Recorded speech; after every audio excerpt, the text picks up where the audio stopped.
Hello everybody, welcome back to Screen Stars. I'm here today to bring you my review for the 1998 found footage horror film, The Last Broadcast. Now this is a film that is written and directed by Stefan Avalos and Lance Weller. Now this film has a certain amount of notoriety. It was made and released prior to the Blair Witch Project, I believe I'm right in saying that. However, it sank under the radar, and then Blair Witch came out and exploded the found footage genre. So when people say, that, well, obviously the Blair Witch Project didn't invent it, because you've got other films previous, like Cannibal Holocaust and things like that, but the Blair Witch Project certainly exploded the genre and really brought it into modern cinema. However, this film came out prior to that, and it's a film I've been wanting to watch for a long time. I've heard a lot of good things about this film, and I recently picked it up on DVD. I got it from eBay on DVD with the intention of watching it and reviewing it. And this found footage film, well, it's a found footage documentary style film, I'll say that, and it focuses on a small group of cable TV stars. They've got a TV show called Fact or Fiction, I believe it's called, and it's a very small cable show. It grows to a certain level of popularity, and they decide to do like a live broadcast from out in the woods because they want to try and track down the Jersey Devil. And they take with them a guy called James Seward and somebody else to help with the technical side of it. Now this James Seward, they believed him to be like a psychic sort of thing, so he was going to try and help them track down this Jersey Devil, and they were going to record everything and like do live broadcasts in between and try and do this revolutionary show. However, the morning after this broadcast, the only person that comes out of the woods alive is James Seward, the so-called psychic. He's then arrested and prosecuted and convicted for the murders of the other people that he went into the woods with, as all their bodies, well, all of them apart from one, they find their bodies and they've been brutally murdered. And all the evidence points at this one man who left the forest alive, James Seward. And this documentary follows the evidence. There is plenty of evidence that has been filmed.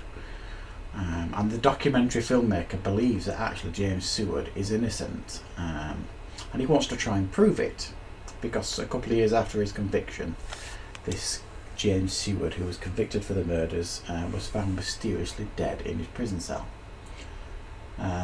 So this documentary covers that. It interviews everybody involved, including police officers, you name it, they're all interviewed to try and figure out what happened.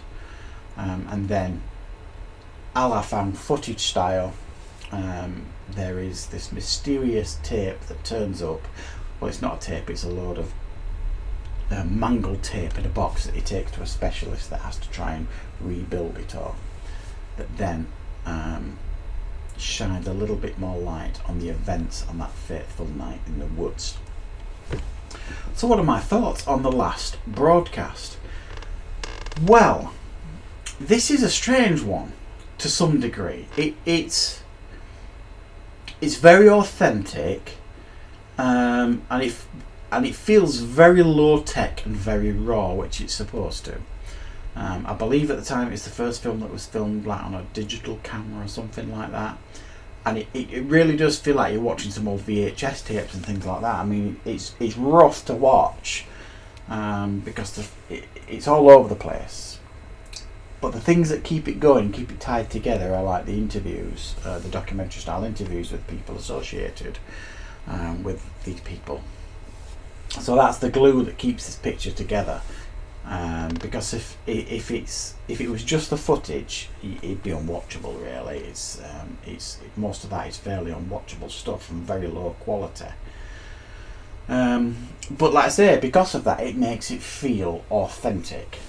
Now, my main issue with this is, despite all the interviews and despite how much they try and get you to know who these characters are, you never really do feel as though you know who these characters are, especially these the guys that run the Fact or Fiction cable show.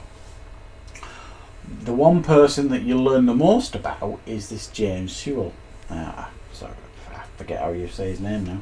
The guy that comes out of the woods who was convicted for the murders.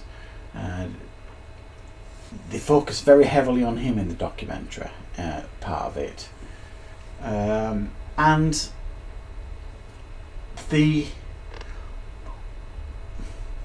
it's underwhelming. The word I'm trying to find there is the ultimate resolution of this film. I personally found it a little bit underwhelming. If you like, the twist, the reveal, whatever you want to call it, I personally found it a little bit underwhelming, and because of that, a little bit disappointed. I mean, I was really hoping that this was going to be one of those hidden gems that deserved to have the light shone on it, and no, maybe not so much on Blair Witch, even though I love Blair Witch, but no, I can understand why Blair Witch had all the attention and this kind of slipped under the radar. It's not as good, it's not as scary. There are some frightening moments in it, but more grounded, I suppose, is the best way I can say it. So I'm going to give it a 7 out of 10. It's not a bad found footage film. It's one, if you're a found footage fan, you need to see, because it's an important found footage film. But me personally, as a found footage fan, I found it a little bit underwhelming and a tad disappointing, which is why it's getting the 7 out of 10.